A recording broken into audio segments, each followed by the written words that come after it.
मित्रांनो, आपला कालचाच पुन्हा 6th चॅप्टर मधील डिव्हिजन मधील पार्ट 1 मधील आपले काही उदाहरणे सॉल्व करायची राहिलेली आहेत ती आपण घेऊया. चला पुढे जाऊया आपण. ओके, चला आता पुढे बघा. आपण आपलं झालेलं होतं.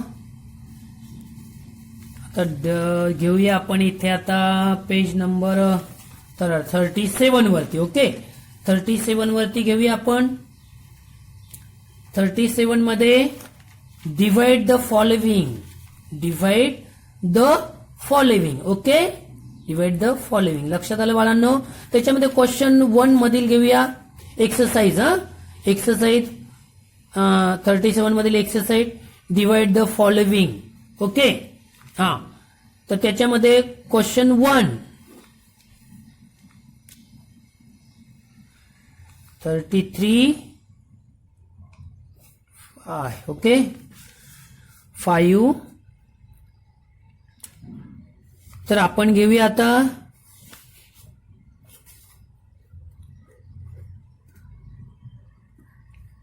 आता मी तुम्हाला पुन्हा हे सांगणार नाही. डिव्हिडंड, डिवायझर, क्वोशंट, रिमाइंडर हे काही बोलणार नाही. आज मी डायरेक्टली शिकवणार आहे.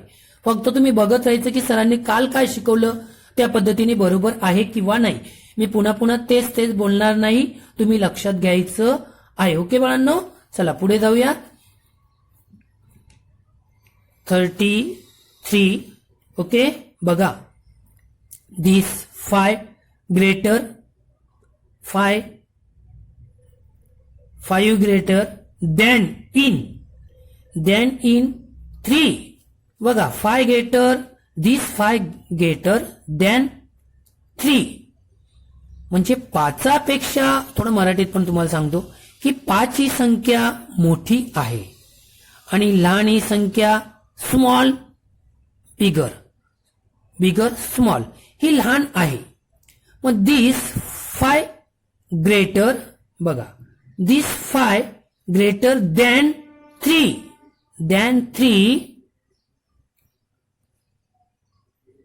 5 do not divide by 3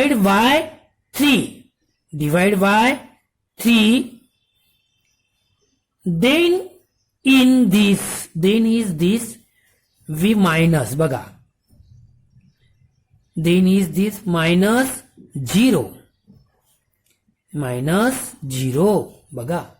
म्हणजे 5तून 3 आपल्याला घालवता येत नाही, भाग जात नाही. त्याच्यासाठी 5 0 0 बरोबर. देन बघा, देन इन पुन्हा सांगतो, दिस 5 greater than 3 5 do not divide by 3 then this v minus 0 okay. भाग जात नाही त्याच्यामुळे 0. मग 3 minus 0 3 minus 0 3 okay. then this 3 as it is, then this 3 as it is down खाली okay. it is 3 down. numbers 33 okay. मग 5 into 33 5 into 33 tables 5 tables and 5 tables म्हणजे 5चा table आपण 33 या या संख्येपर्यंत तो आपण मनात बोलायचा आहे. 5 into 6 30 30. 5 into 6 30. बघा इज 6. बघा 1 2 3 4 5 6 6. Okay 5 into 6 30. Okay 30 minus 3 is equal to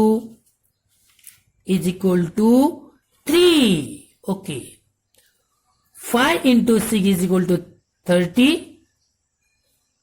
Okay 30 minus 33 minus 30 is equal to 3.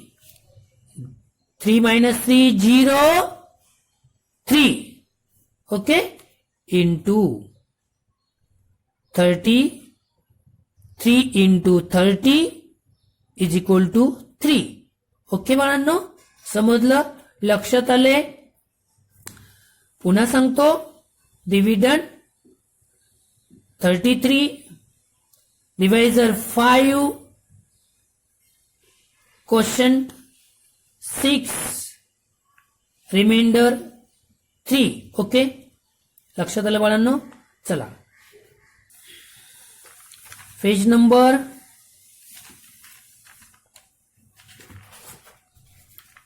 38. Page number 38 मधील आपण बघा डिवाइड द फॉलोइंग सेम त्याप्रमाणेच आहे बरोबर. थोडासा बदल आहे तर अशा पद्धतीने आपण पुन्हा घेऊया.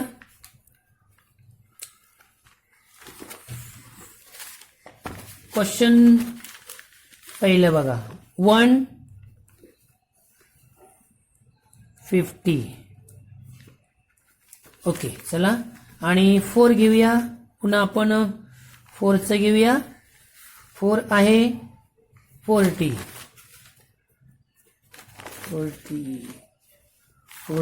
Divide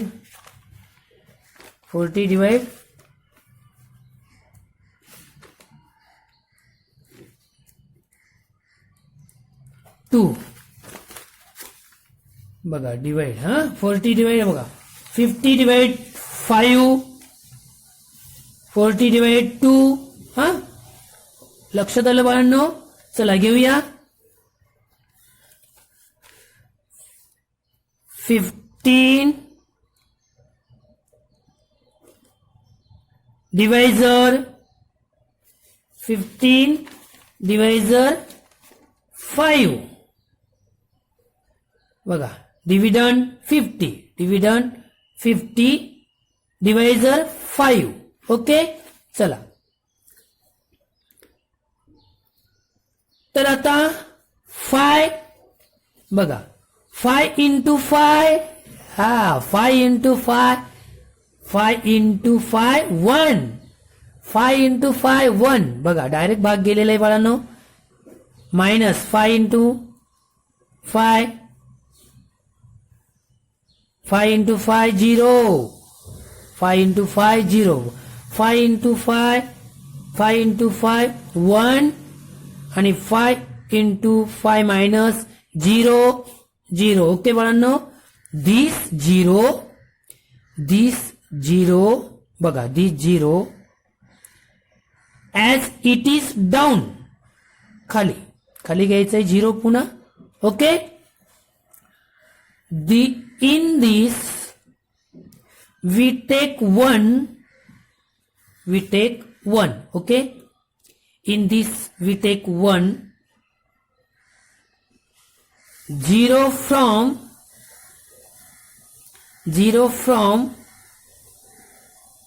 from upper side in denominator there is 0 बघा there is 0 बघा there is 0. ओके 5 in 0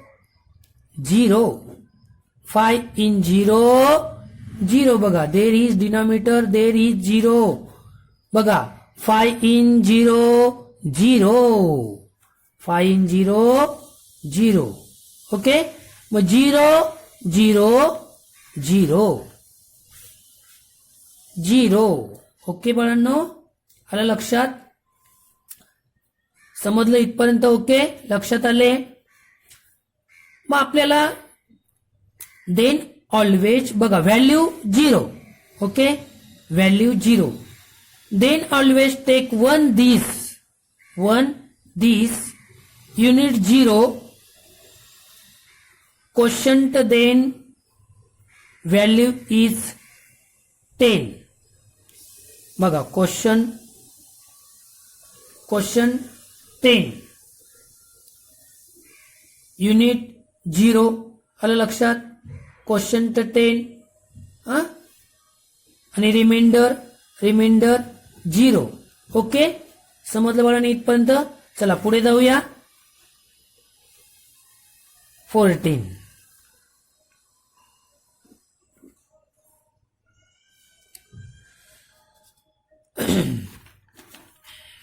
बघा 14 dividend divisor 2.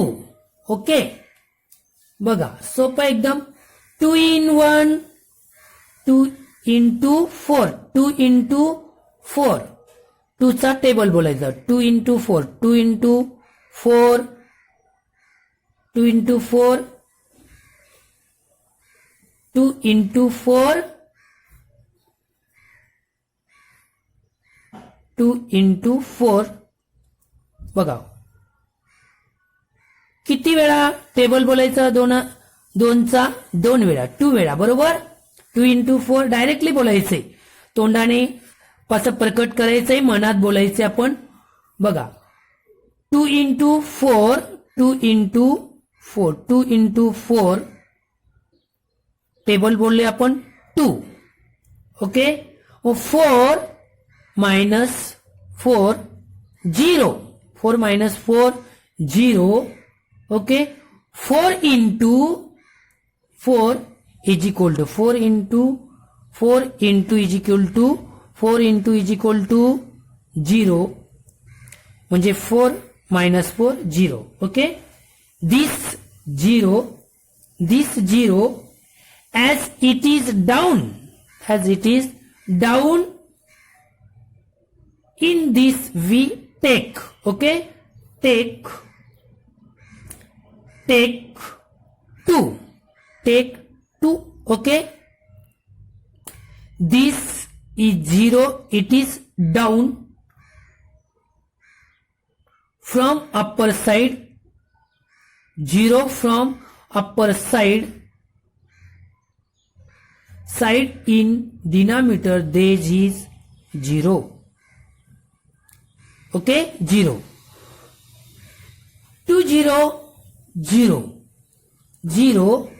Okay, 0 0 0. Okay, 0 0 0. Then always take 1 this unit 0 in quotient 20. Remainder 0 quotient 20. Okay बाळांनो, याप्रमाणे इथेच आपला चॅप्टर 6 डिव्हिजन संपलेलं आहे. धन्यवाद. स्वाध्याय दिला जाईल. पूर्ण जेवढे गणिते आहेत ती सर्व गणित मी स्वाध्यायमध्ये होमवर्कमध्ये देणार आहे. आधीच तुम्ही तो अभ्यास करत जाऊ नका. मी स्वाध्याय दिल्यानंतरच करत जा. आलं लक्षात बाळांनो? आणि शिकवताना किंवा अध्यापन करताना, ओके, आपण जेव्हा अध्यापन करतो, सर शिकवतात, तर थोड्याफार काही चुका होतात व्हिडिओमध्ये. त्यामुळे एवढं काही मनावर घेण्याची गरज नाही. लहान मोठ्या चुका आपल्याला होतात शिकवताना, परंतु मी होमवर्क देताना त्या बरोबर करून देतोय. समजलं का? कारण की इकडचा अंक तिकडे, तिकडचा अंक शिकवताना होऊ शकतो. त्याच्यामुळे अँसर मात्र चुकीचं होतंय मग. परंतु जर चुकीचा अँसर असेल तर मी पुन्हा सोडून ते मी तुम्हाला बरोबर सॉल्व्ह करून देत आहे. आलं लक्षात बाळांनो. त्यामुळे मी जेव्हा स्वाध्याय देतो तेव्हाच तो स्वाध्याय सोडवायचा आहे, अभ्यास करायचा आहे. कारण की फळ्यावरती बघा, फळ्यावर जे शिकवतो आपण त्याच्यामध्ये आणि या पुस्तकावरून बघून पुन्हा तिकडे बघायचं, इकडे बघायचं, अंक बघायचं, त्याच्या नंबर्स बघायचे, त्याच्यामुळे इकडचे तिकडे होऊ शकतं. त्याच्यामुळे शंका बाळगण्याची गरज नाही. परंतु स्वाध्यायामध्ये अगदी काटेकोरपणे अचूकपणे उत्तर दिलेले असते. मी सॉल्व्ह करून दिलेले असतात. त्या पद्धतीने तुम्ही सॉल्व्ह करायची आहेत. आणि इथेच आपला हा गणित विषय मॅथ्स संपलेला आहे. आणि पुढे बघा थोडंसं आहे आणि सोपं आहे. आणि ते तुम्हाला रिव्हिजन तुम्ही केली तरी चालणार आहे. पुढच्या जे दिलेले कॉइन्स आणि नोटा दिलेले आहेत, पुन्हा आपल्याला वॉच घड्याळचं दिलेलं आहे आणि कॅलेंडर, ओके, दिनदर्शिका, हे तुम्ही ऑलरेडी आम्हाला ते त्यांनी सांगितलंय की ते मुलांनाच घरी करू द्या. मुलांना घरी स्वाध्यायामध्ये ते करतील. त्या पद्धतीने तुम्ही सॉल्व्ह करायचे. काही शंका असेल मला विचारायचे तरी मी तुम्हाला स्वाध्याय देणारच आहे त्याच्यावरती. पण गणित विषय आपला मॅथ्स इथे संपलेला आहे. कॉइन अँड नोटा त्याच्यावरती तुम्हाला मी थोडंसं स्वाध्याय देईल आणि तुम्हाला समजणार आहे. पुन्हा आपल्याला बघा, पुन्हा टाइम्स, वेळविषयी तुम्हाला सगळं ते समजणार आहे, सांगण्याची गरज नाहीये. आणि दिनदर्शिका, तुमच्या घरी दिनदर्शिका आहे. आपण हे खरं प्रात्यक्षिक हे शाळेत घेतो प्रात्यक्षिक रिव्हिजन मध्ये. Calendar, okay. पुन्हा आपण नंतर समजून घेणारच आहोत. दिनदर्शिका मी तुमच्याकडून बनवून घेणार आहे नंतर. आणि घड्याळाविषयी वॉच, टाइम, वेळ, काळ, ते तुम्हाला सगळं माहिती आहे, सांगण्याची गरज नाही. लहान मुलाला पहिली दुसरीचा मुलगा आहे त्याला घड्याळ समजते. तरी मी हे जे तुम्हाला थोडं स्वाध्यायामध्ये देणार आहे, समजून मी स्वाध्याय देणार आहे, त्या पद्धतीने मी सोडून देणार आहे. आणि कॉइन घ्यायचा, त्या किंवा बँगल्स, बांगडी घ्यायची, त्याच्याने गोल काढायचे, आलं लक्षात. आणि तो गोल तुम्ही काढून त्या पद्धतीने घड्याळ तुम्ही वेळ दाखवायची, टाइम्स दाखवायचे, आलं लक्षात. किती तास, मिनिट वगैरे ते तुम्ही दाखवू शकतात. आलं लक्षात बाळांनो. या पद्धतीने आपला गणित विषय बाळांनो इथेच संपलेला आहे, आलं लक्षात.